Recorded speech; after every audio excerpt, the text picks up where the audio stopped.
હું ભાવનાબેન પટેલ બોલું. હું આજે રાજગરાનો શીરો બનાવું છું. બરાબર, આ રાજગરા શીરો, આ લોટ લીધો, આ મેં ઘી લીધી, બરાબર, અને આ લોટ લેવાનો, બરાબર. લોટ શેકાય ને આપણે જે પ્રમાણે જોતો હોય શીરો એ પ્રમાણે લોટ લેવાનો, શીરો લેવાનો. આ ઘરના શીરો હો, લોટ ઘી આ બધા વધારે છે ને એ વધારે બનાવું છું.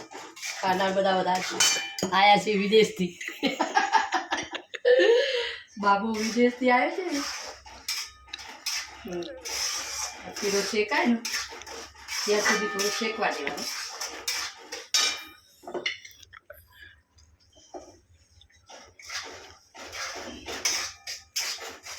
થોડો શેકવા દેવાનો, શેકાય ને પછી દૂધ વેચ દેવાનું.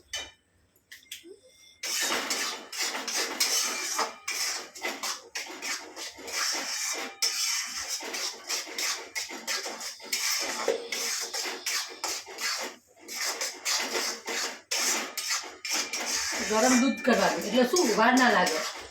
ખ્યાલ આવ્યો?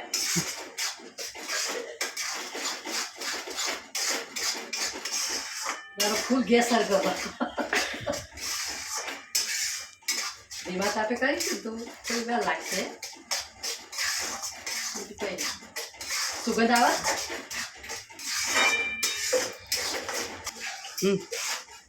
તારા લોટ હવે શેકાઈ જાય તો હવે હું એમાં દૂધ આપણે નાખવાનું, બરાબર.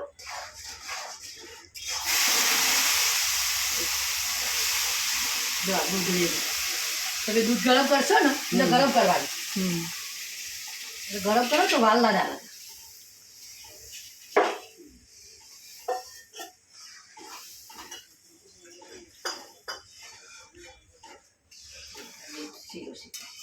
શેકાય ને એટલે પછી આપણે ખોટ નાખવાની. બધું શેકાઈ જાય પછી નાખવાની.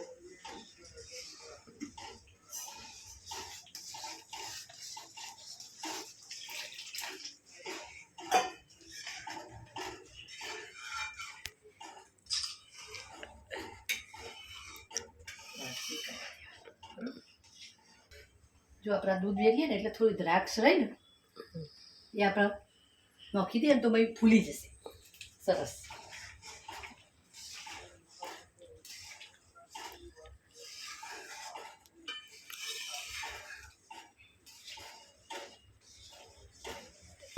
મસ્ત શીરો બનશે.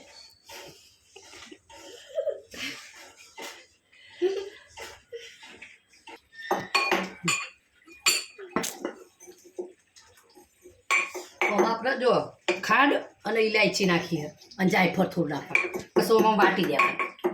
વાટી નાખશે એટલે સુગંધ સારી આવશે.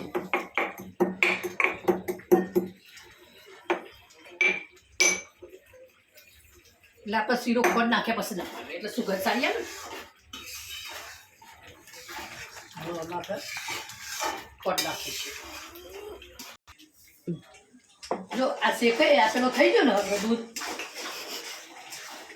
આ દૂધ છે કે પેલું થઈ ગયું ને આપણે એટલે હવે શું કરવાનું, ખાંડ નાખવાનું. ખાંડ આપણા જોગતી પ્રમાણે નાખવાની. ગળ્યું ખાતા હોય તો વધારે નાખવાની, પણ થોડું આમ માપનું તો મોડું તો નહીં ભાવે, થોડું વ્યવસ્થિત થોડું જોઈએ. ખોટ નાખીશ, બરાબર.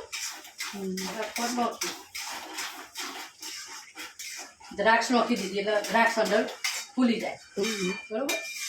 હવે આમાં આ ઇલાયચી અને જાયફળ, આ ઇલાયચી જાયફળ અને મેં ખોડ આપણે હાકર નાખવાની ને એટલે તો વટાઈ જાય.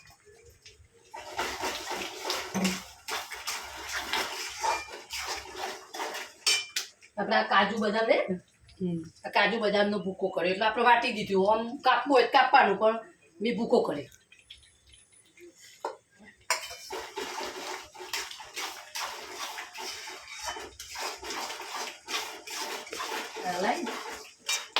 પછી થોડી આપણા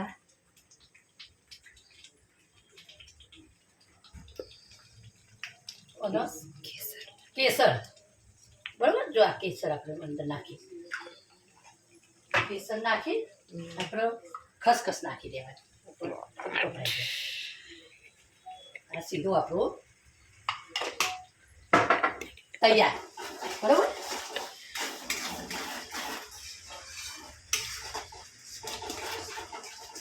હવે આ શીરો બનાવ્યો જેને ખાવું હોય ને ભાવનાબેનના ઘેર આવી જાય બરોબર.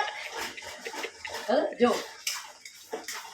આપણે રાજગરાનો શીરો આપણે રાજગરાનો લોટ દળ્યો તો ગઢો એ રાજગરાનો શીરો બનાવ્યો બરોબર. હવે ભાવનાબેન પટેલ લાઈક કરો, શેર કરો, સબસ્ક્રાઈબ કરો. જય શ્રી કૃષ્ણ.